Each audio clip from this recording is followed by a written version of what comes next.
EVM নিউজে আপনাদের সকলকে স্বাগত। আমি রত্না রয়েছি আপনাদের সঙ্গে। 22শে জানুয়ারি 2024 দেশের সমস্ত রাম ভক্তরা ব্যাকুল আগ্রহে অপেক্ষা করছেন কবে সেই দিনটা দেখতে পাবে যেদিন রামলালার প্রাণ প্রতিষ্ঠা হবে রাম মন্দিরের গর্ভগৃহে। এই নিয়ে 140 কোটি দেশবাসীকে আমন্ত্রণ করেছেন প্রধানমন্ত্রী নরেন্দ্র মোদী। রামায়ণ সিরিয়ালে মা সীতা, ভগবান রাম ও লক্ষণের চরিত্রে অভিনয় করা অভিনেতা অভিনেত্রীকেও নিমন্ত্রণ পত্র পাঠানো হয়েছে। তারা জানিয়েছেন 22শে জানুয়ারি সেই পবিত্র মুহূর্তের সাক্ষী থাকবেন তারা।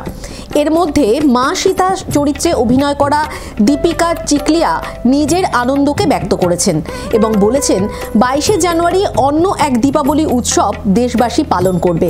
লক্ষণের চরিত্রে অভিনয় করা সুনীল লাহিড়ী বলেন, মন্দির কমিটি তাকে ফোন করে এই বিষয় অবগত করেন। তিনি এখনও কোনো নিমন্ত্রণ পত্র পাননি, তবে তিনি খুবই আনন্দিত যে অযোধ্যাতে ভব্য রাম মন্দির তৈরি হয়েছে। আজ থেকে 37 সাল আগে রামায়ণ অন এয়ার হয়েছিল। সারা ভারতে এই রামায়ণ খুবই জনপ্রিয় ছিল। এই সিরিয়ালের সমস্ত চরিত্রকে বহু মানুষ সত্য বলে মানতে শুরু করেন। এই সিরিয়ালে ভগবান রামের চরিত্রে অরুণ গোভিল, মা সীতার চরিত্রে দীপিকা চিকলিয়া এবং লক্ষণের চরিত্রে অভিনয় করা সুনীল লাহিড়ীকে মানুষ রাম, সীতা ও লক্ষণ স্বরূপ দেখতেন। শুধু তারাই নয়, এখনকার জেনারেশনও এই অভিনেতা অভিনেত্রীর ভক্ত হয়ে উঠেছে। 22শে জানুয়ারি রাম মন্দির উদ্বোধনের দিন অরুণ গোভিল, দীপিকা চিকলিয়া উপস্থিত থাকবেন বলে জানিয়েছেন। এদের 80-90 দশকের দর্শকরা ভগবান রাম ও সীতামা বলে মনে করতেন। সেই সময় তারা যেখানেই যেতেন ভক্তরা তাদের রাম সীতা বলে পা ছুঁয়ে প্রণাম করতেন। শুধু তখন নয়, এখনও ওনারা যেখানে যান ভক্তরা তাদের ভগবান রাম ও মা সীতা হিসেবেই দেখেন, তাদের পা ছুঁয়ে প্রণাম করেন। সোশ্যাল মিডিয়ায় এখনও যদি ওনাদের ভিডিও দেখেন দেখতে পাবেন ভক্তরা কিভাবে তাদের পা ছুঁয়ে প্রণাম করছে। এমনকি তাদের থেকে বয়সে অনেক বড় তারাও তাদের ভগবান হিসেবে দেখেন। লক্ষণ সুনীল লাহিড়ী বলেন যে আজ খুবই গর্বের বিষয় যে 500 থেকে 550 বছরের সংঘর্ষ রাম জন্মভূমি নিয়ে। সেই রাম জন্মভূমি প্রমাণিত করতে হলো আমাদের এবং অবশেষে তা প্রমাণিত হলো। সবাই ভীষণ খুশি এবং আমার খুশি একটু বেশি, কারণ আমি লক্ষণের চরিত্র করেছি। যখন আমি রামায়ণ শুরু করি তখন আমি বুঝতে পারি এই রামায়ণ সম্বন্ধে জানা আমাদের কতটা জরুরি। যারা ভগবান রামকে মানে তাদের জন্য খুবই আনন্দের মুহূর্ত হতে চলেছে 22শে জানুয়ারি। সীতা চরিত্রে অভিনেত্রী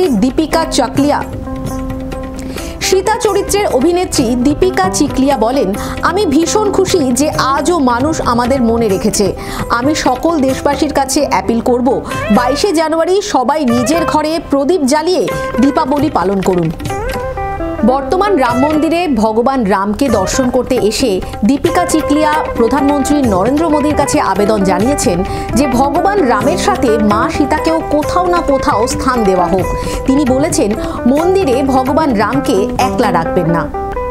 যদিও এখানে বালক রামচন্দ্রের স্বরূপের প্রাণ প্রতিষ্ঠা করা হচ্ছে, এতে সকলেই খুব খুশি, তবুও রামচন্দ্রের সাথে মা সীতার স্থান হলে আরও বেশি ভালো হবে।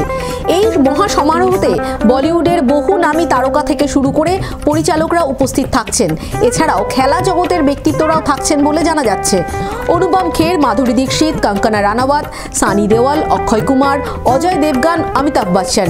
সাউথের অভিনেতা অভিনেত্রীরাও থাকছেন তার মধ্যে। প্রভাস, ইয়াস, রজনীকান্ত ছাড়া আরও বড় বড় স্টাররা থাকছেন। খেলার জগতের মহেন্দ্র সিং ধোনি, সচিন তেন্ডুলকর সহ আরও অনেকে।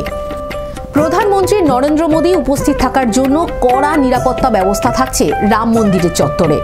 এই সমারোহ নিয়ে রাম ভক্তদের মধ্যে যে উৎসাহ দেখা যাচ্ছে তা চোখে পড়ার মতো। এই ঐতিহাসিক ক্ষণকে দেখার জন্য লোকে প্রচণ্ড এক্সাইটেড। সকল রাম ভক্তরা 22শে জানুয়ারির জন্য অধীর আগ্রহে অপেক্ষা করছেন। আজ এই পর্যন্তই। দেখতে থাকুন ইভিএম নিউজ এবং ইভিএম নিউজকে লাইক করুন, শেয়ার করুন ও সাবস্ক্রাইব করুন। নমস্কার।